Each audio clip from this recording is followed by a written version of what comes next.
Ya. Selamat malam, ketemu lagi dengan Juwita Jabipa Podcast atau Siniar dalam Bahasa Indonesia. Malam ini adalah edisi yang ke-67. Istimewa sekali karena yang datang orang penting. Kenapa penting? Penting banget pokoknya. Saya mungkin terakhir ketemu langsung dengan tamu kita ini, tamu istimewa ini, sudah berapa tahun ya Pak ya gak ketemu? Mungkin ada lebih dari 10 tahun ya. Dan saya senang sekali karena pandemi ini membawa membawa kita kembali mencoba menghubungi teman-teman lama, keluarga, kerabat, dan puji Tuhan sehat-sehat dan semangat semuanya. Salah satunya adalah saya sangat senang sekali waktu dapat email dari bintang tamu kita ini menanyakan, Juwita apa kabar? Senang sekali. Dan siapa dia bintang tamu ini? Mari kita persilahkan untuk memperkenalkan diri. Silahkan. Halo Juwita, halo kawan-kawan semua. Senior Juwita di sini, Panlagutan Selitonga, or you may call me Pak Sil. Hadir untuk menyemarakan acara ini. Terima kasih. Oke, Juwita, silakan lead the way. Oke, Pak Sil, ini seminggu belakangan ini lagu apa yang sering didengar dan dinyanyikan? Pak, aku nggak pintar nyanyi. Oke. Tapi sering juga enak itu I bless the day. Gitu loh. Lagu orang tua lah gitu. Oh, ada ya jenis lagu orang tua, orang muda ada bedanya. Zaman dulu. Oke, Pak, kita mau tahu nih Pak, semua kan kayaknya kena ya dampak COVID ini. Tadinya berharap 2021 sudah bisa new normal gitu ya. Ternyata kan masih agak jauh kayaknya nih ya Pak ya. Tapi ada nggak sih Pak, dari hal ini nih, kebiasaan sehari-hari, ada nggak sih 3 hal baru yang sangat positif yang sudah Bapak lakukan selama masa pandemi ini? Ada dong, masa kita kalah sama pandemi? Kita harus lawan pandemi. Oke, apa tuh Pak kalau kita boleh tahu? Membaca, rajin menulis, rajin berwebinar, belajar terus. Belajar terus ya, banyak waktu buat belajar. Pintar, gitu. Di pandemi saya menulis jurnal internasional Scopus Terindex, menulis satu buku, ya lumayan lah. Ada 2 karya besar menurut saya. Dan itu kemungkinan besar kalau kita nggak pandemi itu mungkin nggak tuntas gitu ya Pak? Kalau nggak pandemi kan nggak ada waktu, selalu alasannya waktu kan gitu ya. Kemudian kita juga di kampus tuh ada acara Rabuan ikut Jokowi.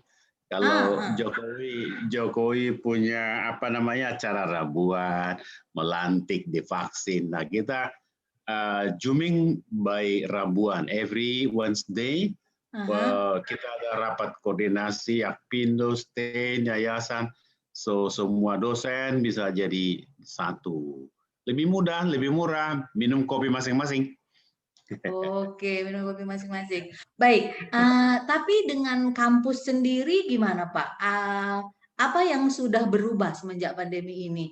Artinya berubah, proses belajar mengajar kan tetap berlangsung ya Pak?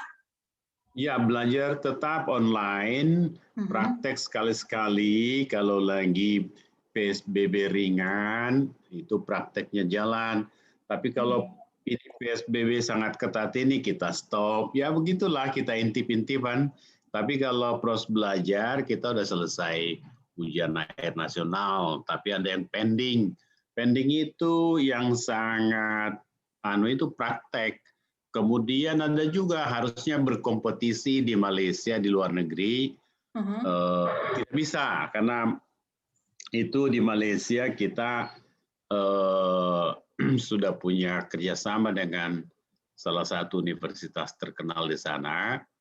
So, setiap Juli berangkat ke sana, ini udah 2 kali terpending ini.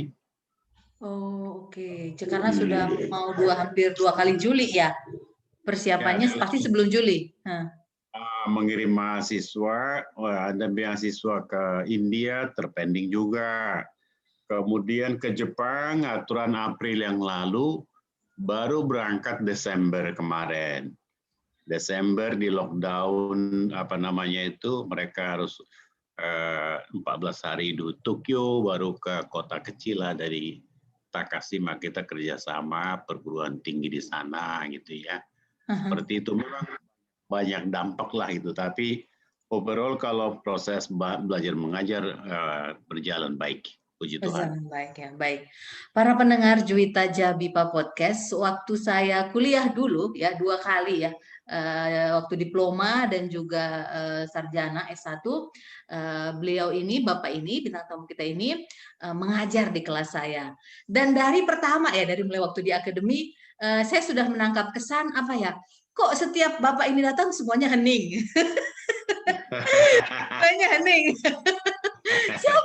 Siapa? Ketua yayasan. Oh, ketua yayasan. Tapi setelah Bapak bicara, itu jauh dari kesan yang diomongin orang. Maksudnya yang sangar atau galak atau gimana. Tapi tenang dan sangat terstruktur gitu ya. Saya terkesan sekali gitu ya. Jadi, oh begini kan. Makanya sayangnya memang tidak banyak jam kuliah dengan Pak Sil ini karena Pak Sil banyak kegiatan yang lain ya. Saya mau nanya nih Pak, Bapak dari kecil cita-citanya memang sudah mau menjadi pemimpin dan penguasa seperti ini Pak? Kayaknya Juwita juga sama lah, gitu semua orang lah begitu. Dengan dosen yang lain enggak? Udah kan diajarin Soekarno kita setinggi langit, sama lah gitu. Tetapi ya perjalanan berliku-liku, datang ke Jakarta, tambal ban 3 tahun gitu. Tapi dari tambal ban ya Tuhan selalu kasih jalan. Kuliah di Apindo, terus saya terpilih jadi peserta kampus terapung ke Jepang, ASEAN tahun 74. I am one of the first batch by the time gitu loh. Oh, okay. Itu dan seterusnya. Itu semua tangan Tuhan yang bekerja itu. Bolehlah cita.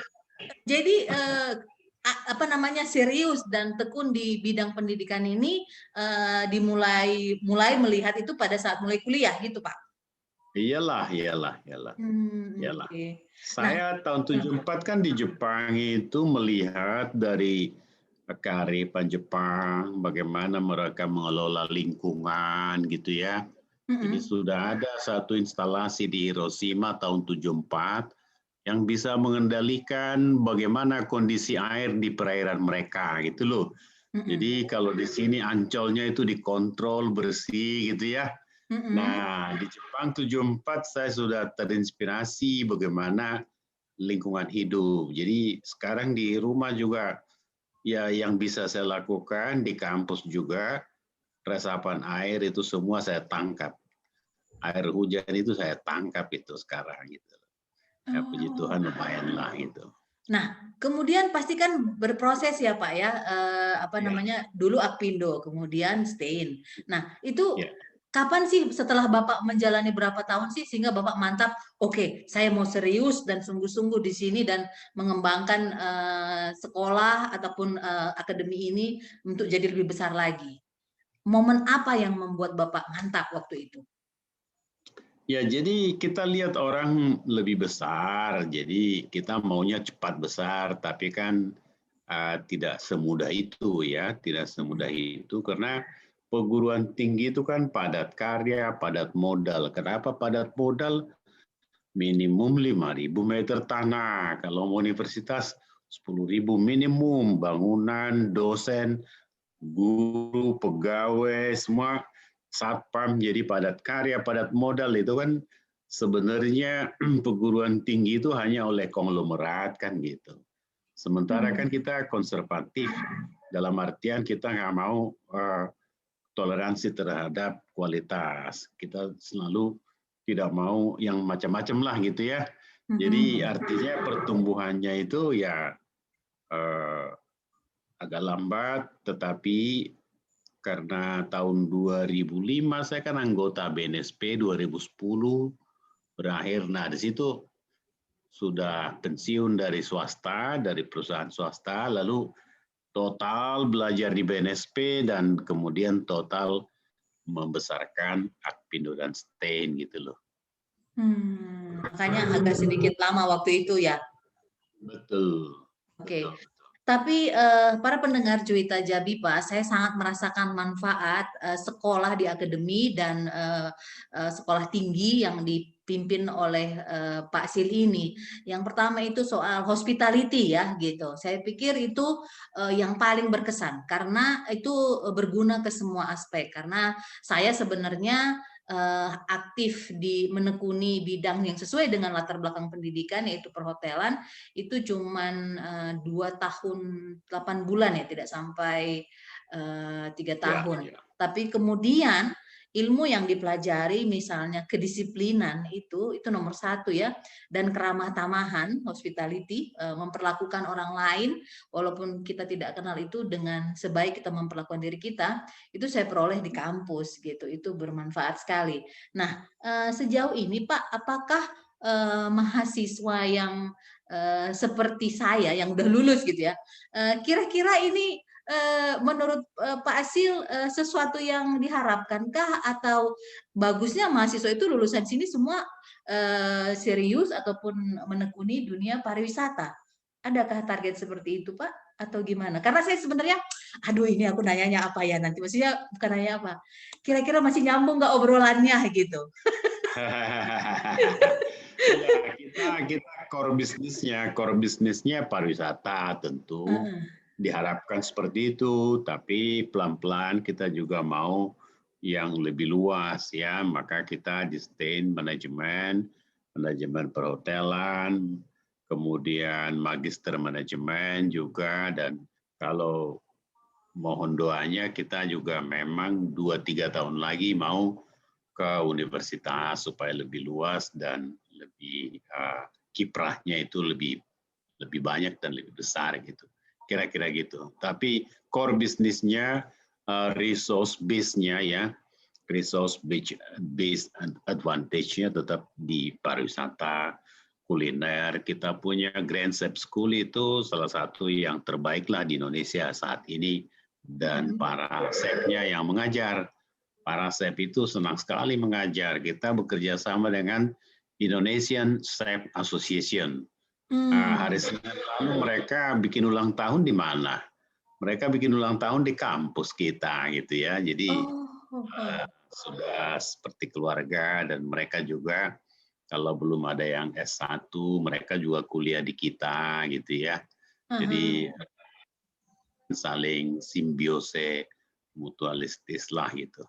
Oke, saya masih ingat banget ya dulu pengalaman zaman saya itu yang front office atau room division itu biasanya hotel-hotel berbintang 5 diamond dan di atasnya itu mereka sudah punya sudah menyediakan slot untuk kampus-kampus tertentu gitu loh. Nah, waktu itu kampus kita sepertinya belum untuk yang room division gitu. Karena room division itu dianggap di depan harus lebih beda gitu, harus lebih baik dari segi penampilan maupun kualitas berpikir kan gitu. Nah, kalau sekarang perkembangannya gimana Pak? Saya dulu sempat agak ini ya, saya agak masa sih apa bedanya gitu. Ya puji Tuhan ada saja jalan gitu, karena saya sempat menolak dulu, saya nggak mau di bintang 4 gitu. Saya nggak mau jauh-jauh ke sini sekolah, maunya di bintang 5 gitu. Tapi yang bintang 5 itu menawarkan untuk memasak gitu. Untuk apa sekolah memasak? Saya bisa beli makanan sendiri gitu. Itu bukan, pada saat itu saya masih berpikir memasak itu bukan suatu bukan sesuatu yang harus dipelajari gitu. Menurut saya pada saat itu masih sepolos itu. Nah, kemudian saya maunya di depan gitu. Saya maunya di depan karena saya senang berbahasa gitu. Nah, tapi ya puji Tuhan ada jalan, saya cari sendiri waktu itu, kemudian setelah dapat baru kampus memberikan referensi. Senang sekali. Nah, kalau sekarang kondisinya gimana Pak? Kalau saya boleh tahu Pak. Ya, jadi memang kita dulu kan peralatan yang setara hotel itu belum punya. Nah, kalau sekarang kita sudah punya program yang ada di hotel, misalnya seperti Fidelio gitu ya, yang benar-benar dipakai. Nah, itu sudah punya, sehingga counternya juga ada beberapa, prakteknya intensif gitu ya. Kemudian pada zaman normal non-COVID hotel yang datang ke kampus untuk memilih, oh ini cocok di sini, oh ini cocok di sini gitu ya. Jadi kalau misalnya dapur Pronovi seperti itu, tapi kalau yang namanya dapurnya Ritz-Carlton itu boleh dibilang OJT-nya separuh itu orang-orang kampus Apindo itu. Ya, karena mereka melihat, mereka menguji di kampus. Jadi mereka datang ke kampus menguji. Kemudian kita juga 2 kali setahun ada job fair gitu ya, bursa kerja di kampus. Jadi hotelnya, industri yang datang ke kampus, kita jadi hostnya, mereka kita pertemukan 2 kali setahun, setiap bulan Mei dan bulan Oktober sebelum wisuda gitu loh. Jadi a lot of progress. We really enjoy. That's the reason why we should go above to the university level gitu. Karena sudah strong, punya brand, kita punya reputasi, kemudian komitmen ya. Komitmen kita tidak mau bertoleransi dengan yang macam-macam gitu ya. So we strictly in what do you call it, high commitment gitu. Baik, jadi sekarang nggak masalah lagi ya untuk yang room division itu udah banyak slotnya ya gitu. Banyak. Dan kita pengajarnya juga yang sudah ex GM, ex manager di hotel berbintang. Jadi misalnya ada Pak Bambang dulu di Borobudur, dulu dia kerja. Waktu saya di Korean Air, saya di Borobudur kantornya, beliau di sana. Nah sekarang malah di S1, S2-nya yang GM ada di kita loh. S1 itu GM-nya Red Top, asisten GM-nya sekarang GM-nya Horizon, GM-nya Grand Mercure Kemayoran, ambil S2 di kampus kita sekarang. So something like that, ya. Yeah. So kita punya juga lembaga sertifikasi profesi. Satu perguruan tinggi yang pertama bersama STP Bandung tahun 2010, kita mendirikan lembaga sertifikasi profesi yang dilisensi oleh Badan Nasional Sertifikasi Profesi. So mereka sebelum wisuda, mereka dapat ijazah, dapat juga sertifikat kompetensi gitu loh. Gitu. Baik, sekarang kita ngomong soal mahasiswanya ya Pak. Kalau mahasiswanya 5 tahun belakangan ini cukup jauh nggak sih Pak beda antusiasmenya dengan mahasiswa yang di zaman saya misalnya? Atau ada nggak sih ciri unik dari mahasiswa-mahasiswa yang kuliah di Apindo atau STAIN ini 5 tahun terakhir, ada nggak sih ciri yang menonjol dari mereka? Ya, jadi mereka pertama di perlombaan-perlombaan internasional sudah banyak juara 1, juara 2, juara 3 di perlombaan Putri Indonesia. Sekarang lagi dikirim ke Jogja. Kemudian dari sisi di STAIN misalnya kita mengupayakan bahwa orang itu banyak yang mau sekolah tetapi tidak punya uang sehingga mereka harus ada leverage-nya gitu ya. Jadi kita dengan bursa kerja, dengan industri banyak datang, kita tawarkan Anda mau bekerja sambil kuliah. Jadi mereka yang muda-muda udah bisa cari uang, bisa bayar sendiri. Nah, bagaimana mengatasinya? Nah, harus punya hubungan. Bagaimana lagi? Ya jadwalnya mereka bebas masuk pagi atau malam. Jadi Pak Sil walaupun udah tua-tua begini, kalau saya tanggung jawab satu mata kuliah, saya harus tanggung jawab mengajar pagi, juga mengajar malam. Karena nanti kalau beda-beda bisa tidak sinkron nanti. Seperti itu. Baik, kemarin itu saya sempat ada lihat YouTube ya, dan Bapak ada diwawancara. Saya nggak tahu kalau Bapak aware dengan YouTube itu yang waktu di Bangalore ya Pak ya? Oh India, ya betul. Ada acara Betul. apa, Pak? Karena waktu itu kayaknya dia bertanya, saya nggak begitu nangkap ini tujuannya ngapain gitu, mau ada acara apa gitu. Ya, jadi orang India juga melirik Indonesia supaya kuliah di India. Aha. Jadi mereka mengundang pimpinan-pimpinan perguruan tinggi Indonesia dan saya salah satu pesertanya waktu itu. Dan saya dibawa kemana-mana dan menandatangani kerjasama dengan 7 universitas di at one visit kan gitu ya. Aha. Jadi kita ke kampusnya sharing, melihat ternyata memang mereka jauh lebih maju dari kita kan. Ya. Dan mereka mau bekerja sama. Sehingga kerjasama itu kita udah wujudkan bukan hanya sambil tanda tangan.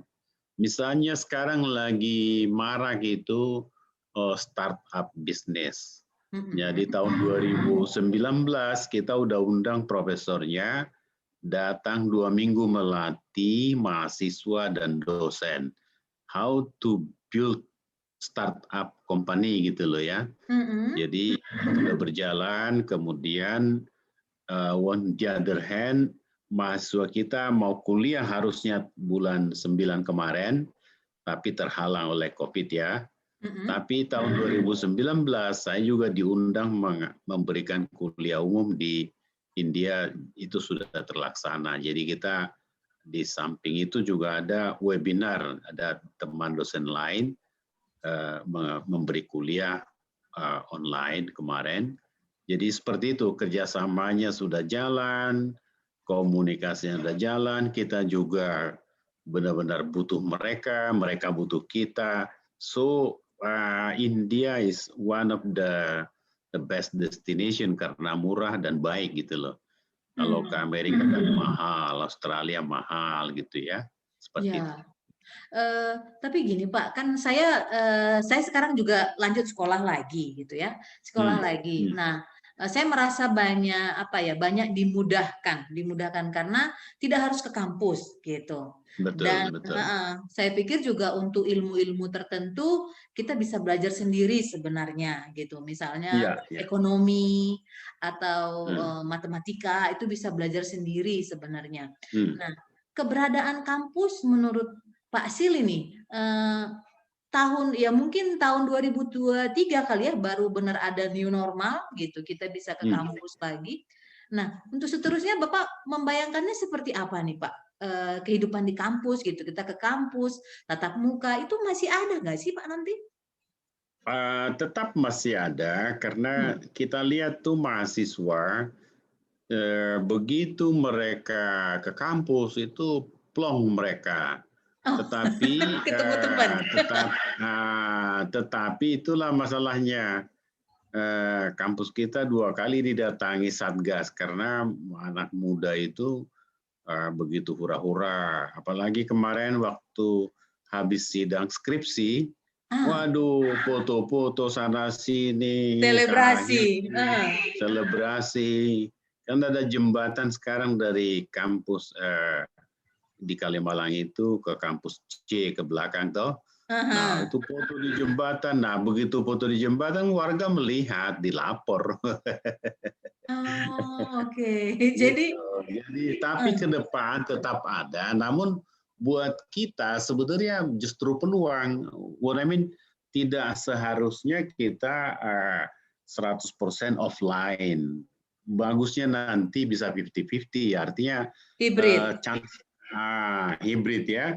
Jadi Hmm. chance-nya antara sinkronus dengan asinkronus itu bagus menurut saya karena kita sekarang ada waktu untuk melatih dosen Mm-mm. mengikuti teknologi ini gitu ya, Mm-mm. membuat konten yang digital, kemudian kita sekarang menerapkan learning management system, Mm-mm. kita pakai Google Classroom juga, Iya, iya, kita iya. pakai Google Meeting juga, so semua media kita gunakan karena Zoom kadang-kadang di daerah itu berat katanya, sehingga kita pakai Google Meet gitu loh. Boros, Seperti itu. boros paket data. Heeh. Ya, iya, Hmm. iya, gitu katanya.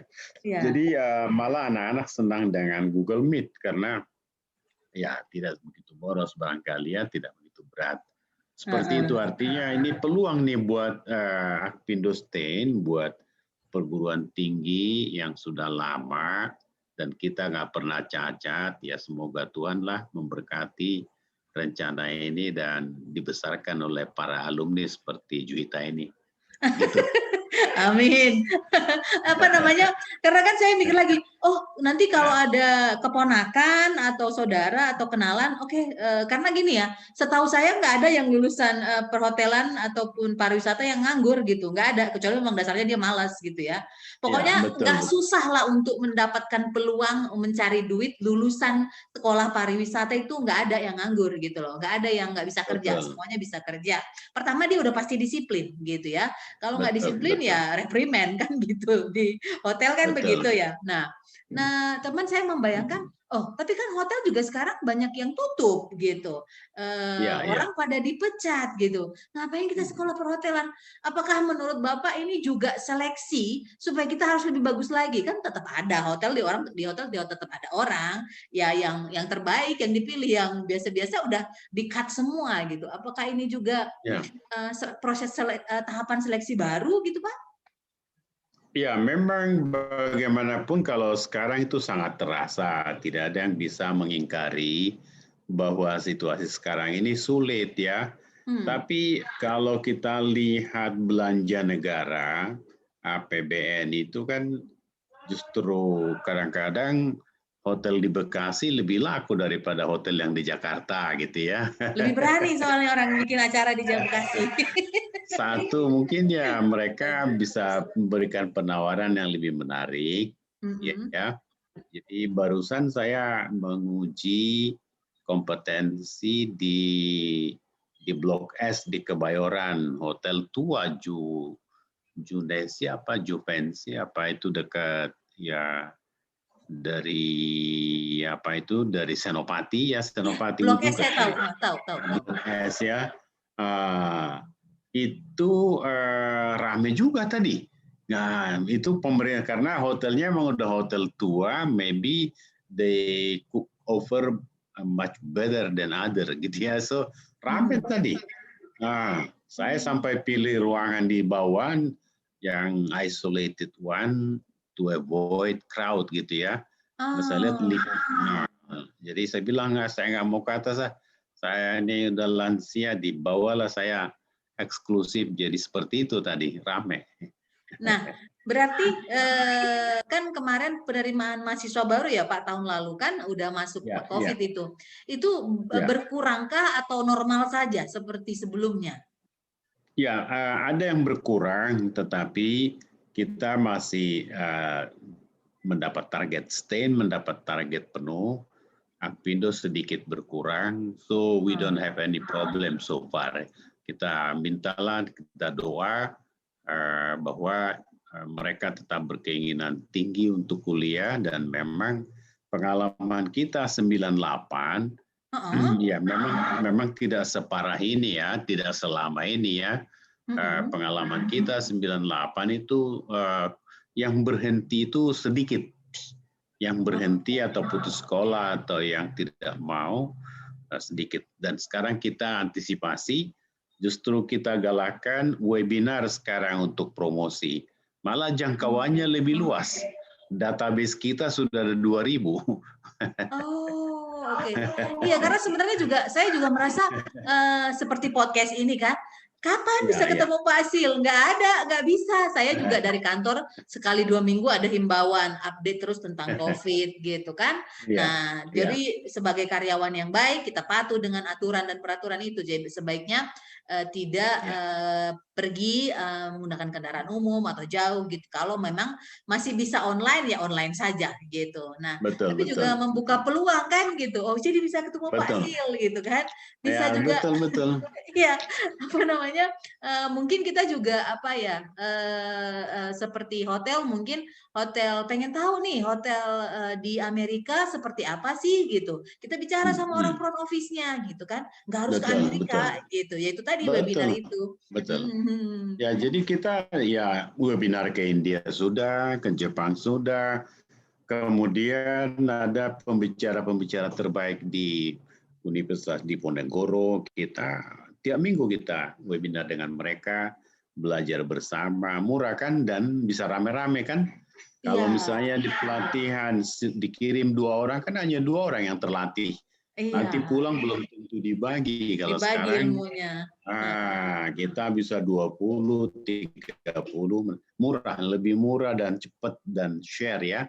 Jadi sharingnya itu menyamakan frekuensi, kemudian melihat siapa yang unggul, siapa yang maju dengan KPI tertentu, maka akan ada kemajuan yang lebih transparan gitu. Satu sama lain saling melihat progresnya gitu.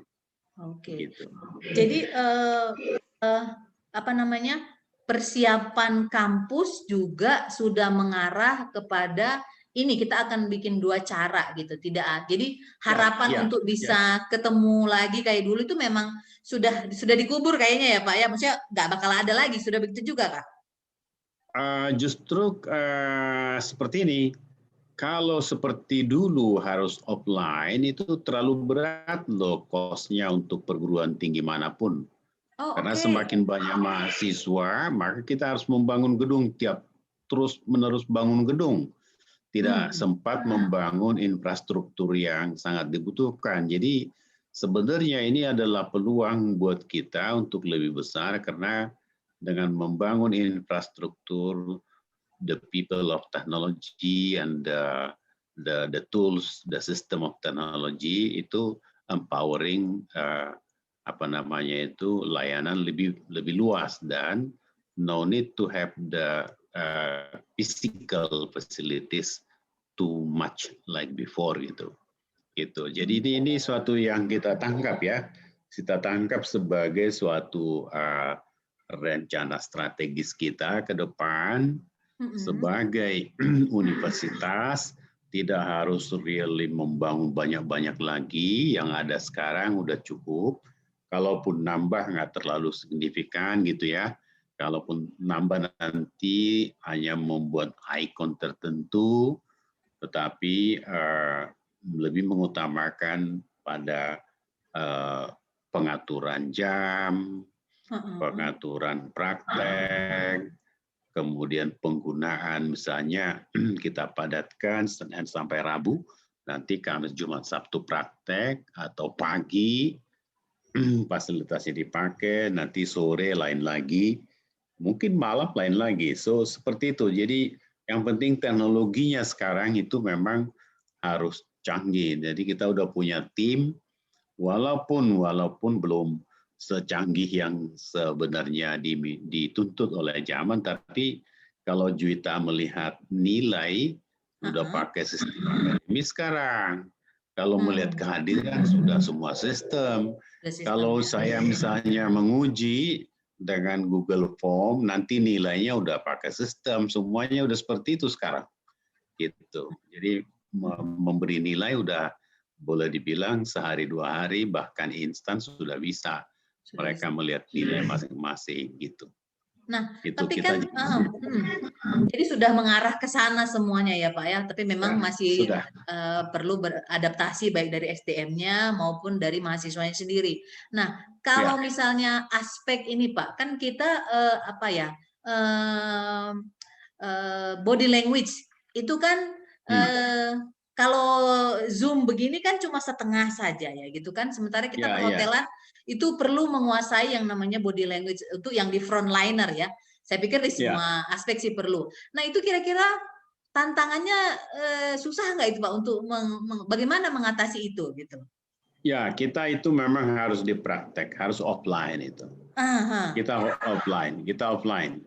Semua yang namanya praktek ya tetap offline karena berbeda apa yang dituntut itu dan bagaimana mereka meniru tutornya tidak semudah kalau di offline, di online ya. Jadi di online itu ya boleh dibilang ya semi praktek, ya simulasi kan. Jadi the real thing-nya itu mereka juga tidak menikmati kalau tidak offline. Itu mereka menuntut, misalnya kayak wisuda aja, ayo online aja wisuda, nggak mau Pak katanya. Loh kalau nggak mau berarti tunda April. Jadi ya nggak apa-apa Pak katanya, nanti kita April baru wisuda loh, seharusnya Oktober kemarin. Oh gitu, jadi mereka tidak mau ya. Nah, seperti itu Nggak tuh. mau, nggak mau. Nah makanya apa ya? Saya termasuk yang tadi saya bilang saya merasa banyak manfaatnya ini. Saya bisa kerja, bisa kuliah, bisa mengembangkan hobi seperti ini gitu. Punya banyak kebebasan Iya, waktu iya, untuk mencari ilmu gitu ya. Cuma memang ya iya, iya, tidak ada interaksi langsung gitu. Gitu. Itu saja betul, sih betul, memang. Tapi betul, saya percaya ini betul. tahapan saja sih gitu. Artinya tetap akan seperti ini ke depannya. Justru nanti yang offline-nya itu seperti kita dulu jarang online gitu. Jadi yang offline itu yang benar-benar apa ya, benar-benar dalam tanda kutip mungkin yang nggak begitu penting malah gitu. Yang pentingnya memang harus online gitu. Saya Iya, iya, berpikirnya iya. begitu Jadi malah nanti. Heeh. bisa jadi tergantung kualitas kita Hmm. punya infrastruktur dan dosennya dan kemajuan teknologi, terutama juga misalnya bandwidth yang semakin Iya, besar ya, bandwidthnya ini yang negara yang harus memikirkan toh. iya. Jadi negara Kalau kita kalau makin heeh. maju Kalau menurut gitu. Kementerian Kominfo dia Kominfo. bilang 2023 Indonesia baru bebas internet. 2023 masih lama. Hmm. Itu mungkin kalau saya karena saya pernah bekerja dengan pemerintah ya itu paling juga 60% kan gitu. 60% dari Ya, wilayah begitulah. Indonesia gitu. Iya, jadi memang Betul, masih betul, betul. bertahap gitulah apalagi orang Indonesia Bertahap. banyak. Heeh. Bertahap, bertahap. Iya.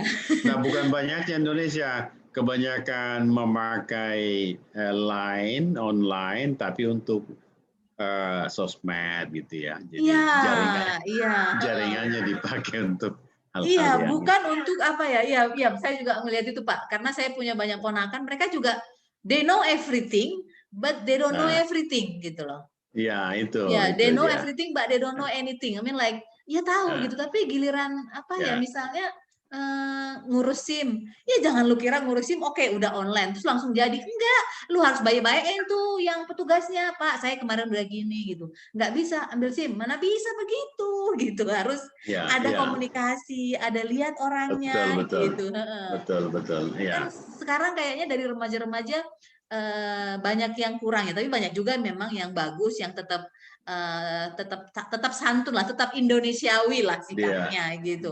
dari Iya. rumahnya itu, dari rumahnya, lingkungannya.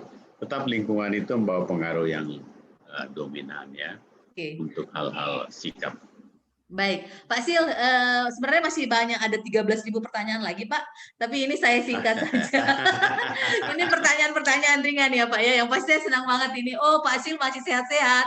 Masih kayak 20 tahun lalu saya ketemu ngajar gitu ya. Suaranya tenang, terstruktur gitu ya. Oh, oke gitu. Jadi kita udah nggak ada lagi pertanyaan karena udah dijelasin banyak gitu ya. Ini saya mau pertanyaan-pertanyaan ringan saja.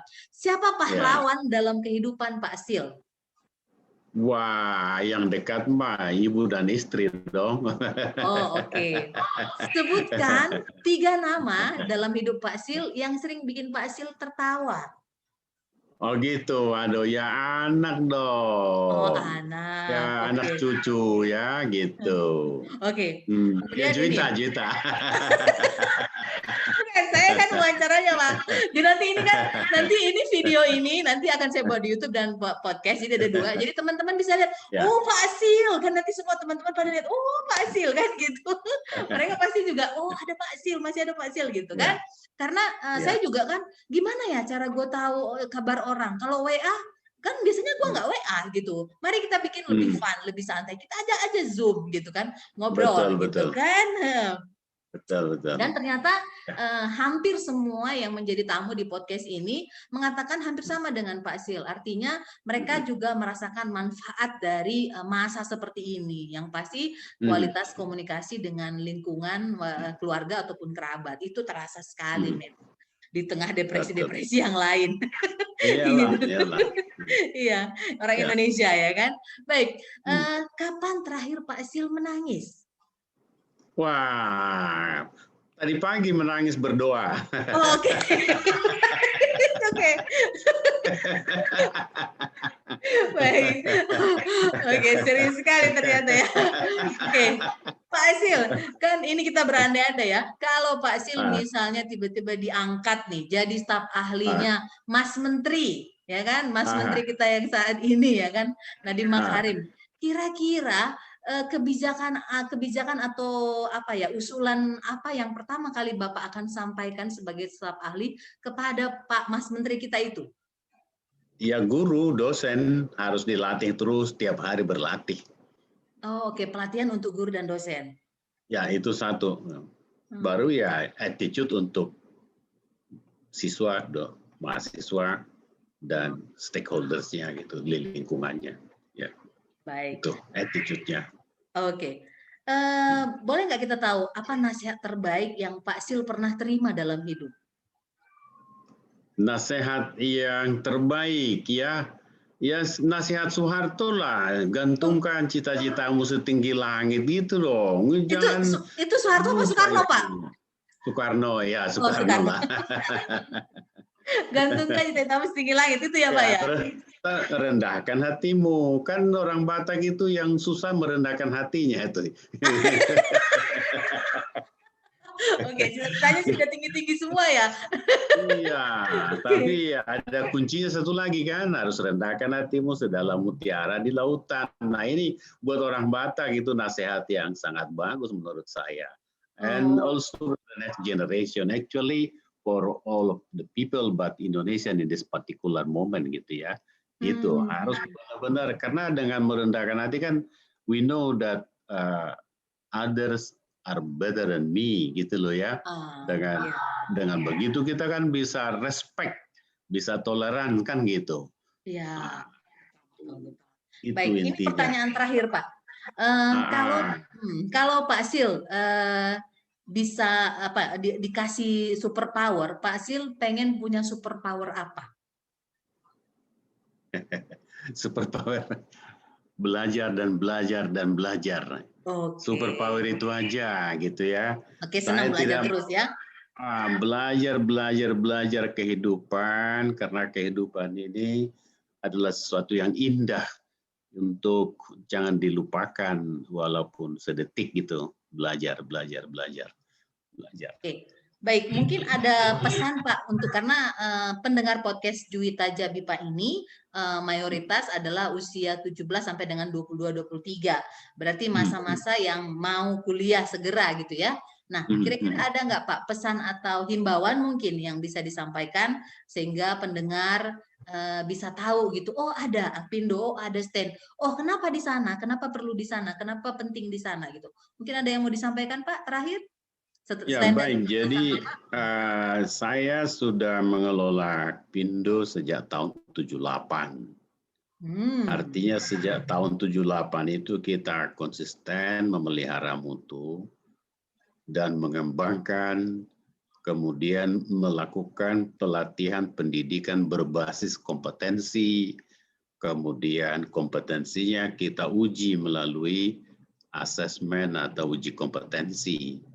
So dengan begitu kita mengundang seluruh anak bangsa untuk mengambil hikmah apa yang bisa dilakukan, apakah itu diploma 1, apakah diploma 3 di Akpindo Stain, apakah S1, S2, kita dengan berani, dengan percaya diri untuk meminta Anda bergabung ya, generasi muda Indonesia, karena kita sudah punya moto yang kita sudah buktikan, kita dapat bekerja sama untuk membangun sumber daya manusia dari zero ke hero, dari ordinary to extraordinary. Jadi kuliah sambil kerja itu yang prihatin loh, pernah dari Depok anak pemulung itu sebagai model di kampus kita. Dia masuk tidak punya uang, tapi kita bantu kompetensinya, kita lakukan uji kompetensi, kemudian kita tawarkan ke industri, kita tidak bilang menempatkan, tapi kita undang, kita tawarkan matching. Lulus dia udah asisten manajer gitu loh. So they got everything gitu loh. Ya, mungkin juga dia dapat pacar juga di kampus kan gitu. So 3 in 1 gitu. Iya, iya, tempat yang tepat untuk mencari pacar ya. Baik, Pak Sil, terima kasih banyak. Sehat-sehat, tetap semangat Pak. Saya berharap mudah-mudahan dalam waktu ke depan kita bisa ketemu atau ada lagi kerjasama yang bisa terjadi atau mungkin ada bisa dibantu gitu ya. Terima kasih banyak. Salam untuk keluarga, salam untuk semua Pindo dan Stain, Pak Boni khususnya. Saya komunikasi dengan beliau tetap berjalan gitu ya. Oke, betul. Ya, bagus. Sehat-sehat, beliau semangat lagi terus. Ambil S3 sekarang di Brawijaya. Iya. Lagi ini disertasi kan ya? Ya, udah disertasi levelnya sekarang. Ibu Melani lagi ambil S3 di IPB Bogor, di sekolah saya dulu. Jadi di Doktor Manajemen IPB Bogor, Ibu Melani ke sana ikut saya dia. Baik, para pendengar Juwita Jabipa Podcast atau Siniar, itu tadi obrolan santai, kocak, dan manis dengan Pak Sil, penggiat pendidikan yang sudah aktif dari tahun 1978. Mudah-mudahan para pendengar ataupun penonton bisa mendapatkan sesuatu, baik itu hiburan ataupun informasi yang bisa memberikan manfaat untuk kita semua.